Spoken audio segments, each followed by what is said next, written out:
안녕하세요. 꿈이 있는 미래 미취학 담당 박유정입니다. 하나님 나라의 통치 지침서 강의를 진행하도록 하겠습니다. 우리가 7단원 2과에서 함께 살펴볼 하나님의 말씀은 사무엘하 15장입니다. 먼저 2과의 제목을 함께 살펴보도록 할까요? 하나님의 뜻을 따라요입니다. 읽을 말씀은 사무엘하 15장 1절에서 12절의 말씀입니다. 2과에서 살펴본 사무엘하 10장부터 12장에서의 다윗의 행위는 오늘 다룰 본문에 기록된 사건을 초래한 것입니다. 나단은 밧세바를 범한 다윗에게 언젠가는 다윗의 이웃이 다윗의 아내들을 공개적으로 범하는 날이 올 것이라고 예언하였습니다. 그리고 그 죗값을 치를 순간이 온 것입니다. 다윗을 가장 힘들게 한 것은 그의 이웃이 바로 자신에게서 태어난 아들, 총애하는 압살롬이었다는 사실이었을 것입니다. 압살롬은 7년 전에 있었던 여동생의 강간 사건에 대해 아무런 책망도 없던 다윗에 대해 또 다윗의 무능함 때문에 빚어진 암논 살해 사건, 그리고 3년 동안의 망명 생활로 인해 다윗을 원망했을 것입니다.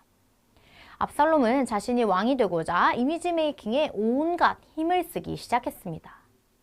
압살롬은 말을 탄 채 50여 명의 호위병을 거느리고 매일 사람들 앞에서 시위를 했습니다. 압살롬의 용모는 뛰어났고 50여 명의 젊은 군사들이 그를 둘러싸고 다닐 때마다 사람들은 우리의 왕이 될 사람이라는 생각을 하게 되었을 것입니다. 사울의 겉모습에 속았던 이스라엘 사람들이 다시 한번 압살롬의 화려한 겉모습에 속게 되는 것입니다. 이전에 사무엘은 이스라엘의 왕이 젊은이들을 차출할 것에 대해 경고한 적이 있는데 이 부분을 압살롬이 실현하고 있는 것입니다. 저자는 압살롬은 사무엘이 우려한 왕이지 하나님이 세우신 왕이 아님을 강조하고 있습니다. 압살롬은 매일 아침 성문 옆에 서 있었습니다. 그 이유는 바로 왕에게 재판을 요청하러 성에 오는 사람들을 만나기 위함이었습니다. 성으로 들어오는 사람들에게 사연을 묻고서 그들에게 법적인 판결을 내려줄 왕의 신하들이 없음을 강조하였습니다. 그렇게 말하는 이유는 무엇일까요? 바로 다윗이 연로하기 때문에 이전처럼 신속한 판결을 내려주지 못하는 것에 대한 불만을 자극하는 것이었습니다. 압살롬이 이렇게 행동함으로 얻고자 한 것은 다윗의 법원을 비난하며 재판관들에 대한 문제를 제기하는 것이었습니다. 그리고 자신이 재판관으로 임명된다면 왕의 재판관들과 달리 항상 공정하고 신속한 판결을 해줄 수 있다고 생각했기 때문입니다. 이렇게 압살롬은 온 이스라엘의 마음을 사로잡았습니다. 하지만 저자는 압살롬이 이스라엘의 마음을 도적질했다고 표현합니다. 자신의 것이 아닌데 빼앗았음을 암시하는 것입니다. 이후 압살롬은 다윗을 찾아가 헤브론에서 예배를 드리러 오겠다고 했습니다. 헤브론은 바로 다윗을 왕으로 추대한 도시이기 때문에 이스라엘의 성읍들 중 다윗을 가장 신뢰하는 사람들이 많은 도시인데도 이 도시에서 압살롬이 반역을 시작한 이유는 그만큼 자신이 있었기 때문일 것입니다. 압살롬의 반역은 순식간에 세력을 확장해 나갔습니다. 이러한 행위는 다윗을 넘어서 하나님을 반역하는 행위임을 알 수 있습니다. 본문을 통하여 하나님의 백성은 자신의 뜻이 아니라 하나님의 뜻을 따르며 사는 사람임을 다뤄주시면 됩니다. 이번 과의 외울 말씀은 로마서 13장 14절입니다. 함께 읽어보실까요? 오직 주 예수 그리스도로 옷 입고 정욕을 위하여 육신의 일을 도모하지 말라. 아멘. 이 과의 중요한 원포인트는 하나님의 뜻을 따라야 한다입니다. 이 과의 두 가지 학습 목표를 살펴보도록 하겠습니다. 압살롬이 잘못된 일을 말할 수 있는 것과 하나님의 뜻만 따르기로 다짐하는 것입니다.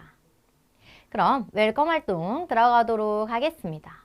이번 웰컴 질문은 선택할 때 무엇을 가장 먼저 생각하나요? 입니다. 우리 아이들이 주일에 어디에 가는지 질문합니다. 또 주일에 무엇을 하는지도 질문해 주세요. 우리는 교회에서 하나님을 예배하지만 하나님을 알지 못하는 사람들은 다른 것을 하며 시간을 보내는데 우리가 주일에 교회에서 예배드리는 이유에 대해 생각해 보도록 질문합니다. 그 이유는 우리가 하나님을 가장 먼저 생각하기 때문임을 알려줍니다. 그리고 압살롬은 누구를 먼저 생각했는지 다음 활동을 통해 알아보자고 말하며 웰컴을 마무리해 주세요. 이과의 어드벤처 활동은 숨은 그림 찾기입니다. 먼저 그림을 살펴보며 설교 내용을 복습합니다. 진행 가이드 예시입니다. 친구들, 압살롬은 다윗의 아들 중 한 명이에요. 압살롬은 멋진 모습을 가졌지만 마음속에는 왕이 되고 싶은 욕심으로 가득 찬 사람이에요. 그래서 왕이 되기 위해 나쁜 행동을 하기 시작했어요. 매일 아침 성문 앞에서 사람들의 마음을 사로잡아 자신의 편을 만들었고요. 헤브론에 사람을 보내서 자신이 왕이 되었다고 거짓말을 시키기도 했어요. 하나님의 뜻이 아닌 자신의 뜻을 이루기 위해 속임수를 쓰는 압살롬의 이야기를 들었어요. 오늘 이야기를 잘 들은 친구들, 숨은 그림 4가지를 찾아볼게요. 숨은 그림은 가방, 물고기, 식빵, 장화예요. 색연필로 찾고 동그라미 해보세요.